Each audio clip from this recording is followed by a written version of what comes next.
Hi friends, இப்போ நம்ம Pandya stores பார்க்க போகிறோம். பாண்டிய ஸ்டோர்ஸில் என்னடா இது ஒவ்வொருத்தரும் அடிச்சு பிடிச்சி விளாட்ற மாதிரி விளாண்டுருக்கீங்களே அப்படிங்கிற மாதிரி ஆயிடுச்சு. என்னன்னு பார்க்குறீங்களா, நம்ம பாண்டியன் ஏற்கனவே துக்கத்தில் இருந்து உள்ளே வராருங்க.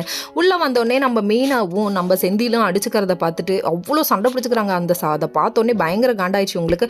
உடனே ரொம்ப நேரம் கதவு தட்டுறாங்க. இவர் எப்படி கதவு தட்டுறாருன்னா, ஒரு ஊருக்கு கேட்குற அளவுக்கு கதவு தட்டுறாங்களாம். இவர் இங்கே கதவு தட்டுறது மேலே படுத்திருக்க நம்ம சரவணனுக்கு வரையும் நெஞ்சில் பரான்னு அடிக்குதான். அந்த அளவுக்கு கதவு தட்டுறாராம். ஐயோ ஏன் இப்படி அநியாயமாக கொண்டு போகிறீங்க, இவ்வளோ நேரம் கத்தி ஏன்ப்பா திறக்கலன்னு சொல்லிட்டு வந்து பார்த்தா நம்ம செந்தில் வெளியே வராரு. வெளியே வந்தோடனே என்னடா பொம்பளை பிள்ளைகிட்ட எதிர்த்து பேசிட்டு இருக்க அப்படின்னு சொல்றாரு.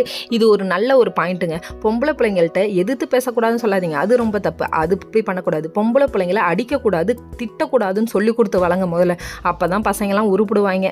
அது சரி, இப்படி சொல்லி கொடுத்து அப்பாவை பார்த்து ரொம்ப பெருமை பண்ணணும். நம்ம பாண்டியனை ஒரு விதத்தில் பாராட்டலாம். அதுக்கப்புறம் பார்த்தீங்கன்னா, மீனாட்ட ஏன்டா இப்படி கத்திக்கிட்டு இருக்க, ஏன்டா இந்த குரல் வசதி பேசுகிற பொம்பளை பிள்ளை முன்னாடி அப்படின்னு பேசுறாரு. வேற லெவல் அப்பால.